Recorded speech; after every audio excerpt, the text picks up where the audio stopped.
today we're doing a fusilli with mushrooms, sausage, and some fresh herbs. Very simple. These are oyster mushrooms because they look like a scallop.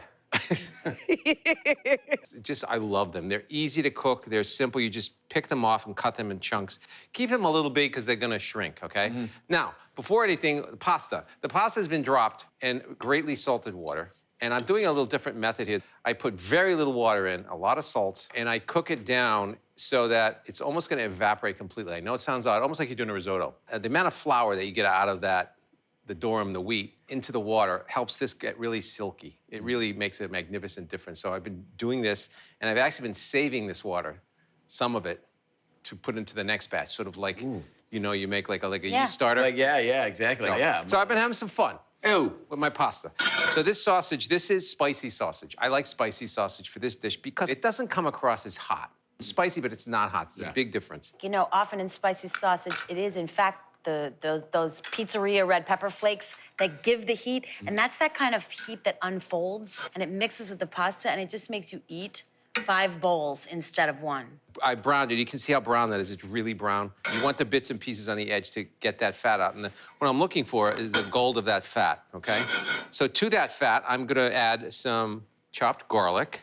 It's like... And this is so quick. Once you brown the sausage, I mean, right, it's coming because your pasta's already in the water. I know. A little bit of pepperoncini. We're gonna add a little tomato paste. Why tomato paste? I think the paste really gives a depth to it. It's like adding a splash of Worcestershire or a splash of soy sauce. It's not like adding tomato. I think it should be tomato in parentheses, paste, because it's really like it adds a zing of, it's almost citrusy, it's almost acidic. It wakes up everything else. You finished my cooking sentences. So we got the garlic. Just hit me. Get a sniff break. You had to stop and take a sniff break. We're gonna put the mush right in here. Boom. What if you can't find oyster mushrooms? Anything you want. White mushrooms, hen of the woods, Paris mushrooms, shiitakes. Creminis? Creminis, yes. Hey, did you cut the stems off the oyster mushrooms? I did. They're a little chewy. I think they're kind of woodsy, and I don't like to waste mushroom, but on shiitakes and oysters, I pop that stem off. Yeah, okay. You can't bite it with your My pasta's ready, my sausage is ready, my mushrooms are nicely browned. I'm gonna put them right from the water in here. Wow, you really don't have a lot of water. You've almost cooked that pasta like you would rice. Yeah. Get a little water. Careful, it is salty, you gotta be careful. Put that in there. Now, at this point, I'm gonna add a touch of vino, which is unusual, kind of, right? White wine, dry, sweet. Dry white wine, always wine that you would drink. Can it be cheap? Can it be like if you have a little bit left over in the door of the fridge from the last bottle you drank? Absolutely. That rarely happens to me, but absolutely. Okay, we're gonna taste. And at this point, this is when I shut the heat off and start adding a little bit of fromage. What kind of cheese? This is Parmesan, and that's Pecorino Romano. So we're gonna have 2 cheeses, a little butter, and a little fresh rosemary, again. Oh, again, this guy. So you're on a rosemary kick. Now, when's last time? When you're making this sauce, I like to add a little bit more cheese. And be careful with the cheese. It has to be off the fire. What are we looking for taste-wise right now at this point? I'm looking for something that's balanced. The salt and the spice is balanced. The mushrooms are the mildest flavor here. They're actually more of a texture than anything else.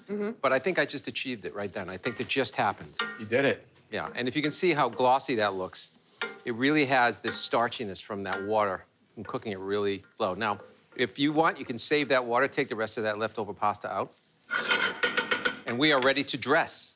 All right, a couple of finishing tips. Basil, I always tear. I don't cut it. I just think it ruins the oil and the flavor of it. Plus, I love the residual smell on my hands. It's just fantastic. Okay, so we're just gonna take some basil over the top. This guy. See this? See from here. Pecorino Romano. Oh, look at that method. He's doing the whole side method. I like that. Whole side. This really gets a lot. Look at that. Load it up, brother. A little extra virgin olive oil, and then we eat. That's it. That's it? That's it? That's it. You sure? Yeah, I'm sure. No chives hanging around, no? Oh. Look at that. Great choice in the fusilli, too, because it's catching all that flavor. Everything. And it's, if you can you see how shiny the pasta is? That's the key. That's the starch. That's starchy water. You can put all the butter in here you want. It just gets buttery. Yeah. Well, I like that you've combined butter and olive oil. It's really very Italian of you. So good. And this little fusilli is just perfect. for these mushrooms because the mushrooms are soft. They're firm, but they're yielding, you know? It's not greasy, it's not buttery, just the right amount of cheese. Not a bad Monday night.